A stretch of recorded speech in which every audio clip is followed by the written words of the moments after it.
Hello guys, I am Kate McChesney and I am staying here today with Brandon Montgomery and we're going to be discussing the E3 reveals. Thank you for having me on here. Yeah, no problem. So we'll get right into this. So what do you, as a gamer and stuff, how do you feel that E3 has affected the community and what do you think will last the longest? See, with how E3 affects its community like every year it does, what it does is gets everybody hyped up. Everybody's so excited about what the games are coming out. I mean, there's so many games like myself. I watched Sony's last night and it was incredible. It was just incredible to see all these different games, all the different things that they're coming out with that a lot of people always speculate on. And that's what a lot of people always get their most excitement out of it, because they're like, oh man, it's not like betting on what you think, like, oh, this game's gonna come out. It's just the fact that like a lot of people want this specific game that they've been excited about, to see the development, to see all the different like rumors going around. This is the place that confirms it for a full release, which is awesome. So in terms of that, like, how do you respond with like titles that leak beforehand? Do you like read them? Do you ignore them? What's your opinion on them? It's a good question. Actually, with how with leaked footage, leaked images, and even leaked like release dates, I take it with a grain of salt. I don't typically go with it 100% just because sometimes it's like leaking specific games and specific footages. It's very easy to lie about that. It's not truth. It's not hard like true news. It's speculation in a sense. I mean, unless it was released by the entire company or a trustworthy like news company, I would believe it then. But sometimes when I hear leaked content, I'm always kind of all right, that's cool that like the idea is there, like that's the game that's going to be released, but I'm never going to bank on it being 100% correct. So in terms of that, just get back on topic of like what we did see and whatnot. In terms of Steam and stuff, because you're a streamer and all that, how do you feel the competitive format's going to change? What do you think is going to be competitive? What do you think isn't? How long do you think it'll last? That kind of thing. See, with competitive gaming, it's always the basic MOBA. Like that's the most popular one out there. League of Legends, different games alike. Like Overwatch is becoming a thing, and I mean, a lot of people were excited during last year's E3 when they kind of did a hit, like announced it, and it was like released around the same time. But as for like a couple different other games, like Nintendo's finally pushing to join that realm of competitive play with Splatoon, with a whole bunch of different games alike. Like they're trying to push ARMS as well, which is a very interesting tactic on Nintendo's end. But with back to Splatoon, they're making it such a way that it's good for everybody, but they also have that competitive line, because in every single competitive game that's out there, especially in the Steam and competitive world, you have your like basic play, just the quick play, like the normal fun play, the little fun little gag kind of stuff they can do. And then there's serious gameplay that a small amount of people actually utilize and take huge dedicated amount of times to be able to train for that section of the game. So along those lines, like, how do you play? Do you play and train for tournaments? Do you play just to enjoy your streams, have a good time? Like, how do you play and how do you incorporate your Twitch streams into that?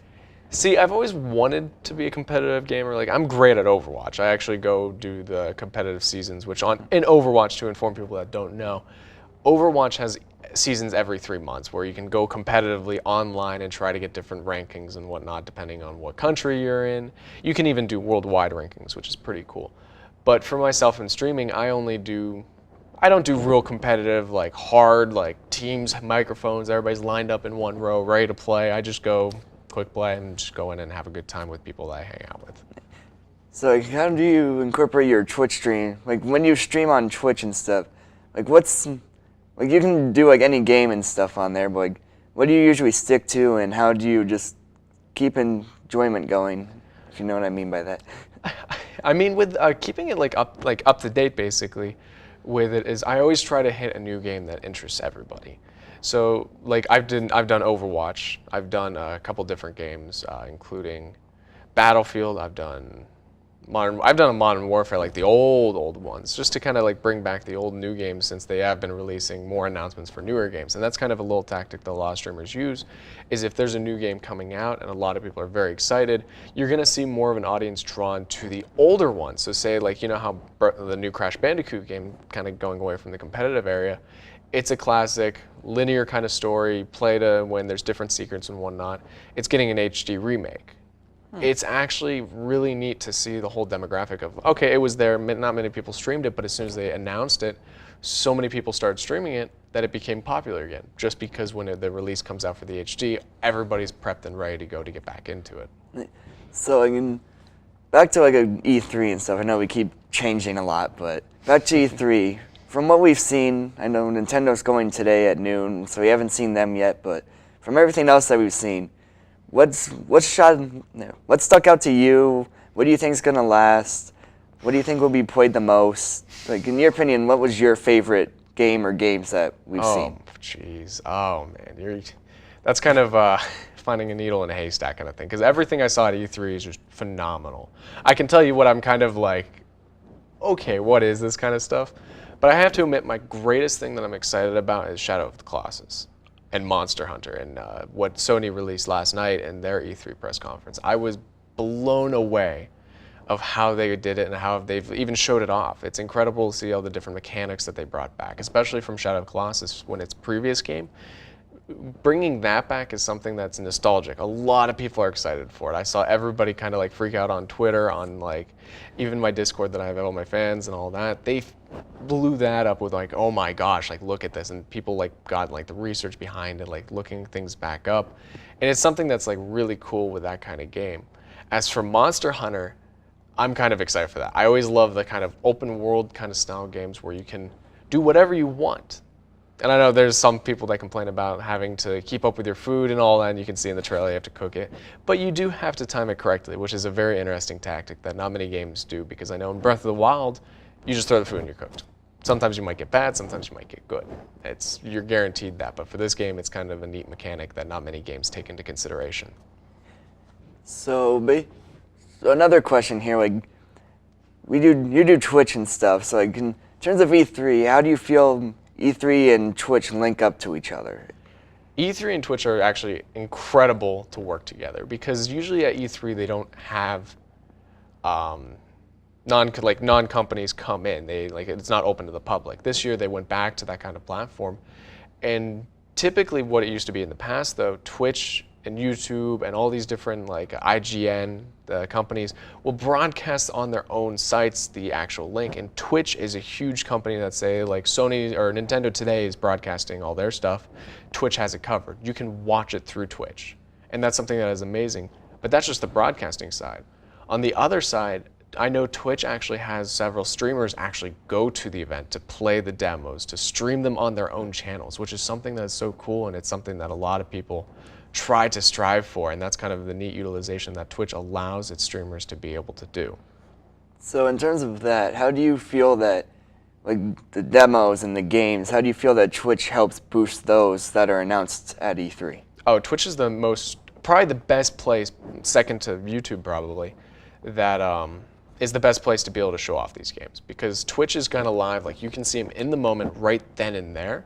And sometimes you may be lucky enough to come across a stream that like you're able to get your answer or questions answered by the streamer as well as anybody there at E3, which is something even more amazing that I don't think a lot of people really understand just yet, because Twitch is a live platform compared to YouTube. Some people may look at it as a YouTube like, oh, it's already recorded, but it's actually completely done live. So you might actually be able to get answers or questions answered at the spur of the moment when they're playing the game, which is pretty cool.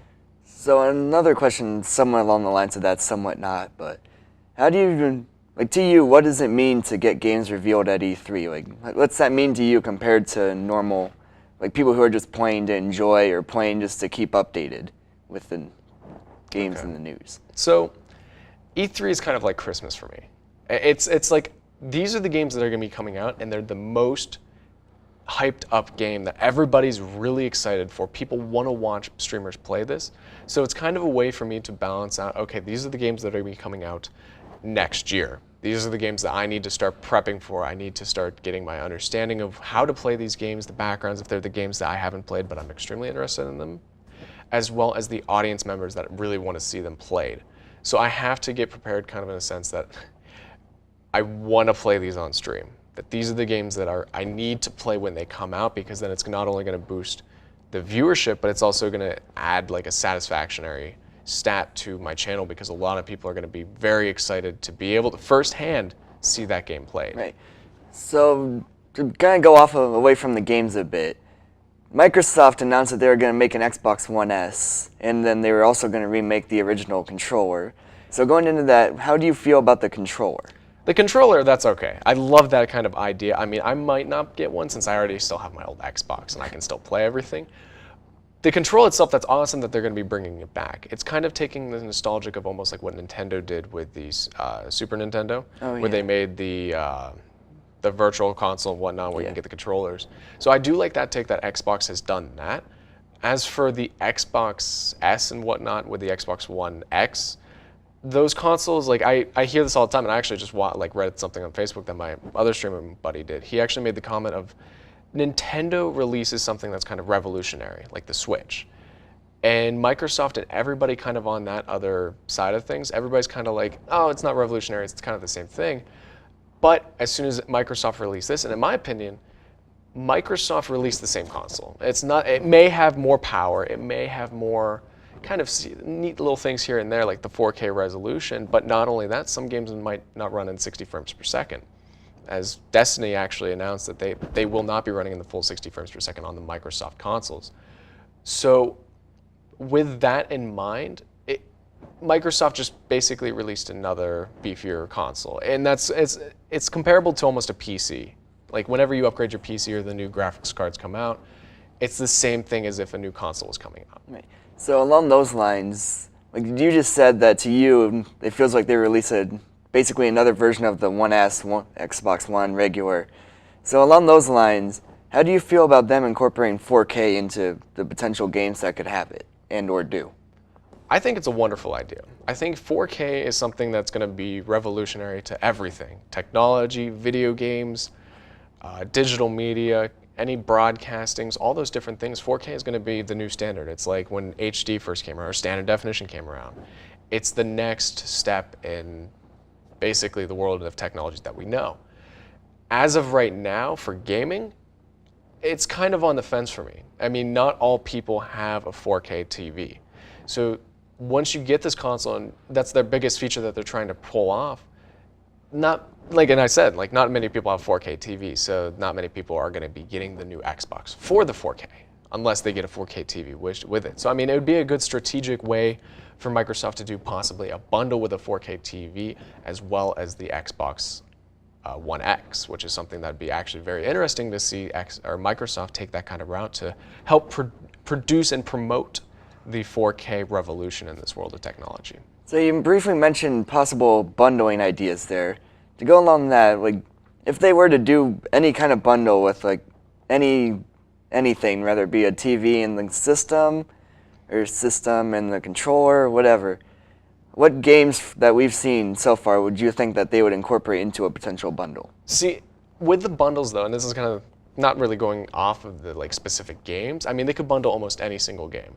I know like Destiny is going to be a huge one that like even Sony is going to probably bundle in the future.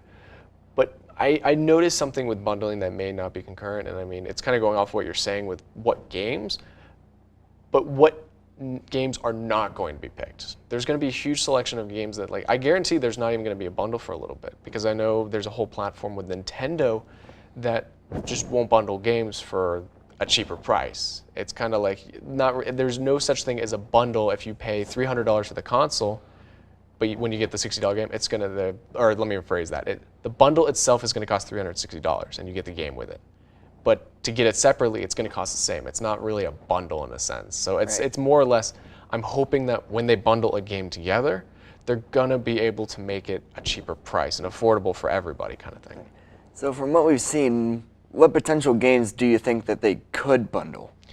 Oh, geez, potential games. I mean, they could do almost anything. I mean, I'm not really for Microsoft, but they could do a whole bunch of different things. Like I can see them actually diving into the realms of their own exclusive games that they have released. And I'm not going to lie, I think that'd be a good thing for them to do is focus on that rather than bundling the mainstream AAA games that is released on Sony, released on PC, and released on some Nintendos as well. Right. So you're saying that if they were to bundle stuff, they should focus on their exclusives to try to get an upper hand in the bundling market compared to what they're doing now, where they're bundling whatever's popular, trending, high demand. Yeah, exactly.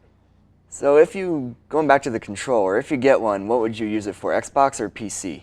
Oh, hands down PC. I'm a PC guy. So I mean, but I mean, it's very interesting to think that the controller they're going to be re-releasing that was from the Xbox, that will be ported to the Xbox One, is going to be very interesting on how they're, well, not really how they're going to do it, but to see people being able to utilize that controller for mainstream gaming compared to what they used 10 to 15 years, or not really 15, but like back when they was released. As for the PC side of things, it's going to be extremely utilized for emulators, because I know like in the emulator kind of world of mainly it was like GameCube and whatnot, but you can still use that kind of stuff for the Xbox console. So it's going to bring back a whole realm of, in the world of emulation to a one-to-one. So you're going to actually feel like you're playing on the old Xbox compared to using a PS4 controller or an Xbox One controller. You're going to be using the original Xbox controller for Xbox games, which is really cool. Nice. You mentioned PS4 there, so let's go into that a bit. How do you feel about them putting so much effort into their VR system? Their VR system, and this is something that I've done amount of research because I was very close to getting a VR for my desktop one time. VR is at a stage where it's an amazing component to gaming. Like, it's revolutionizing, it's changing it for an amazing way. But for consoles, and especially Sony right now, to kind of push that into the market realm, for the price that they're doing, it's amazing. It's actually affordable and many people can actually do it. But for a console to be able to pull it off, it's kind of balancing different things. You're going to have to cut several different areas, because if you look at the PC version of VR, like the Vive or the Oculus, you have cameras, you can actually move around the room and all that. I know the Sony, you're kind of limited with specific games. So you're not locked into the same standards for every single game. And that's kind of where I don't like to see Sony's VR going, because you get one VR game, you're going to be able to sit on the couch and play the game, and that's it. Other games, you're going to be fully immersed, you're going to be able to get up and walk around kind of thing using the camera, and that's awesome. But like I said, you're going to be limited to Sony only picking and choosing what components for what games. As for the PC realm, you're locked into almost every single game having the same kind of components. You can get up, walk around, you can crouch, you can do all these different things by just the movement of your body. Right, so and then to go into like the game category of things, Sony announced that there's going to be a Skyrim VR and a Doom VR, so how do you feel about both of those? Doom VR, like, I'm excited for that one. That one, I'm not going to lie, they're going to be able to pull off well. For Skyrim, they would need to update the whole game, which they are not going to be doing. Like, as I watch the trailer, I mean, you can see different things, like, and I used to, and this is pretty something that's nice that I know at least something in the background, was when you see them pulling the bow and all that, the mechanics are kind of janky in a sense. It's holding it like this when it's like you hold it vertically. You don't hold it like horizontal, like down here. It's more or less that they need to adjust the cameras. And I know it's not the final product, of course, but from the trailer alone, you see some mechanics that's just not yet ready for Skyrim. And I think they really do need to update that before they do the full release. So you think that, because I've watched it too, and even the arrow just looked funny. So do you think along those lines that they just did that just to say like, hey, by the way, Skyrim's coming to this, so here's a little preview of it. Do you think they did it like that, or do you think that they are close to releasing and they did that as like a release teaser? I wouldn't say they released it to just kind of push it out there. It's more or less that they're pushing the boundaries and trying new things. That's kind of how things work with VR. You want to push things to their most capabilities, and using a game that would probably never even be considered for virtual reality, come into the gameplay of VR, that's something that's incredible, and that's something that I guarantee is going to be a game changer. I mean, the game itself might not be as successful as developers want it to be, but it's going to be the first building block to the rest of what gaming will be in VR. All right, so with that, we're going to cut this interview here. We have all the trailers from Xbox, or Microsoft, Sony, Ubisoft, all them. They're at 3peat.com, so go check them out there. And we're going to cut the interview here. So thank you for watching, and like I said, go to 3peat.com if you want to see all the trailers and just some other articles that people have published. And thank you for watching.